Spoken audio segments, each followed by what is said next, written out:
Hey, easy. Good evening. Or is it good morning or good afternoon? From your guy, your host himself, the one and only DLG Reppin. Dele London Guna, Reppin spelled Romeo, Echo, Papa, Papa, Indigo November. What an evening. Another good evening. And another fresh football content. And it's just another negative one, I'm afraid, and it's about Leeds United. It's about Karen Carney and what has been said in a tweet. Basically, Leeds condemn Carney abuse after tweet, as it says on the BBC Interactive. And I'm going to read on here. Something's been said and it's deemed as inappropriate and unacceptable for me.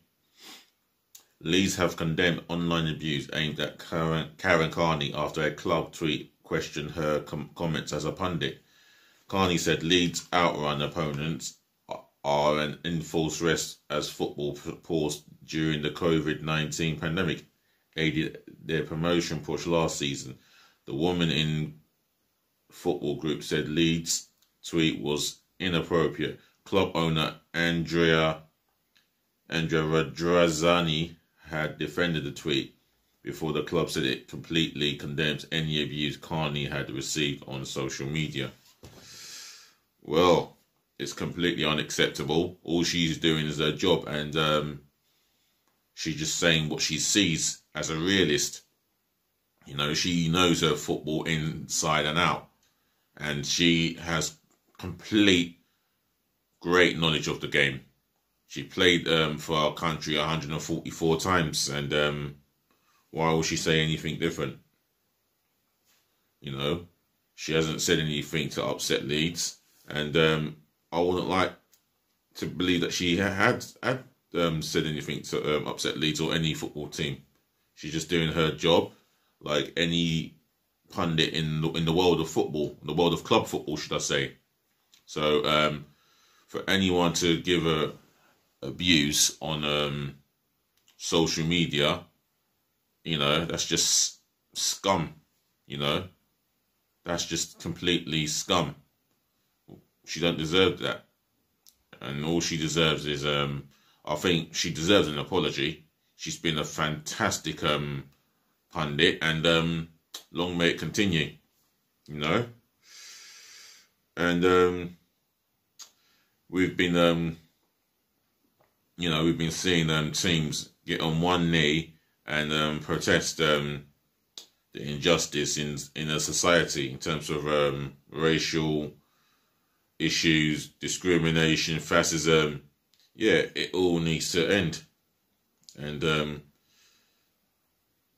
as long as the authority don't continue to do something about it, then we're going to have ongoing issues.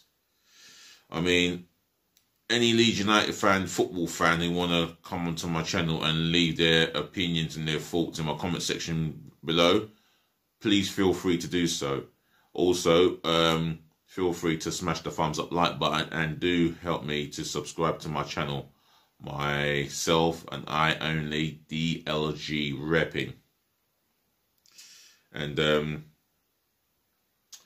I'll do my best to read your comments, and I will try and have a conversation with you as well when I get your moment and the opportunity to do so.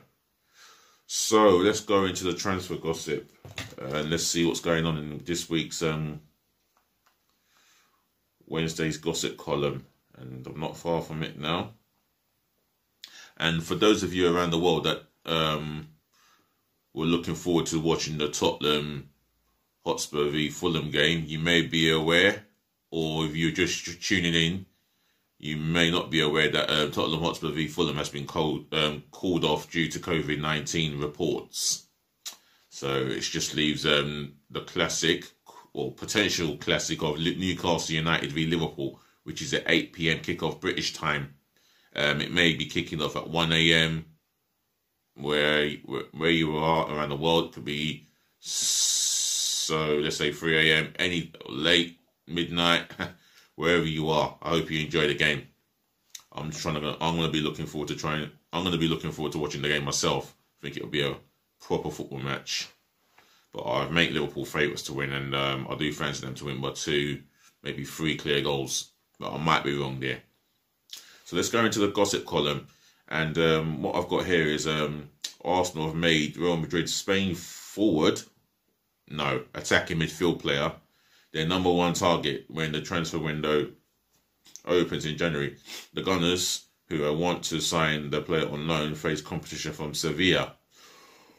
Wow. Isco, one of the most attacking midfield talent in the world of football, could go out on loan, and Sevilla want to give us competition for his signature. Well, this will be a big one. For me, it'll be a big coup if we get him in our midfield on loan. Him, Thomas Partey. That is that's mouth-watering. But signing them on a permanent basis, that's a different story altogether. Anyway, Netherlands midfielder Jorginho Wijnaldum will decide this week whether to sign a new Liverpool contract, as Ronald Koeman remains hopeful of persuading the midfielder to join him at Barcelona. This one here has come on this gossip column a number of times, and it feels to me it leans towards the truth that Ronald Koeman would like to sign Wijnaldum on a permanent basis, and he is a massive admirer of the Jorginho Wijnaldum. Wijnaldum, who has been at Anfield since 2016, is out of contract in June. Right, Man City remain hopeful of signing Barcelona's Argentina forward Lionel Messi, who is 33 by the way, in 2021, despite the Buffalo captain saying he recently hopes one day to play in the United States. Well, it seems like his heart is set in the United States, and that's according to the Telegraph. But then again, we don't know what's been said. Footballers say one thing and they do another thing. So history has it that maybe Man City will get their man, despite Messi maybe had said that he would like to go to the United States. Mauricio Pochettino is expected to try and sign a number of Tottenham players, including England midfielder Dele Alli, 34-year-old France goalkeeper Hugo Lloris. Well, that would be another big coup if the Argentine is confirmed as Paris Saint-Germain's next manager, according to Eurosport. Wolves here are looking for a new striker here, and it says there they could turn their attention to Diego Costa as a replacement for injured Mexican forward Raul Jimenez. I wonder if he's going to be hungrier and angrier as he was at Chelsea, because he is at the age of 32. He's been for Atletico Madrid for a couple of years now, or more than a couple of years. And I think his goal-scoring record is decent as they come. Minimum decent. That's the guess that I'm having to myself. After the Spain forward agreed to end his contract at Atletico Madrid and become a free agent from January. Wow, according to the Times, this will be a big coup for someone like Wolves. I think he could still do a job in the Premier League for a couple of seasons. That's my personal opinion. But Wolves fans, if you care to comment, leave your thoughts and your opinions in my comment section below. Right, Man United's Dutch defender Timothy Fosu-Mensah is a target for Marseille and Hertha Berlin in January.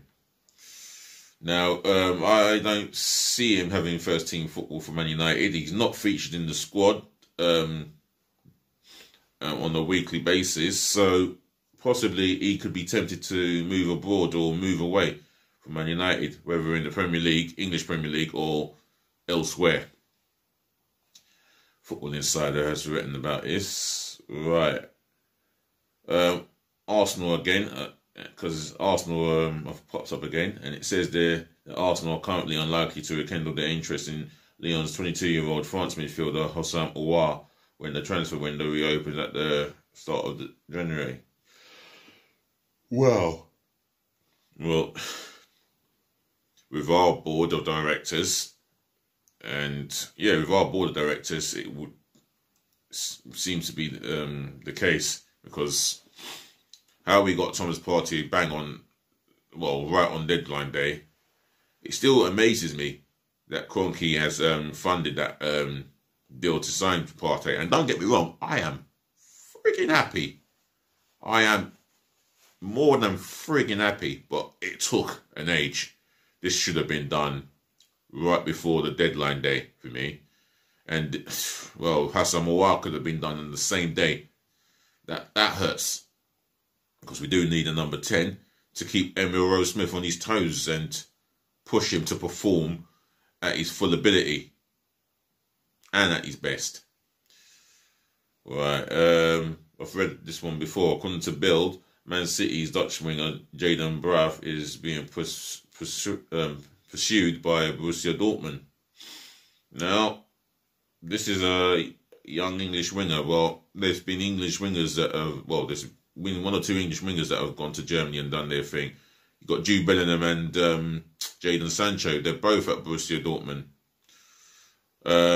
Another English player went over there on loan, John Joe Kenny of Everton.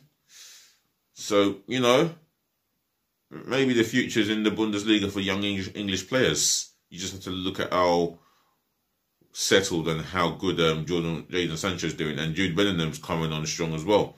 And I think John Joe Kenny had a nice spell with Schalke 04. So Jayden Braaf could be tempted.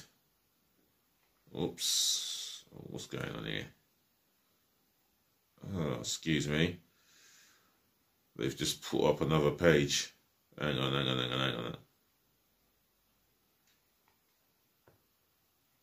Hang on, there we go. Liverpool have ended their interest in Inter Milan centre-half Milan Skriniar, having been put off by the Serie A side's 54 million asking price for the Slovakian international, Calcio Mercato.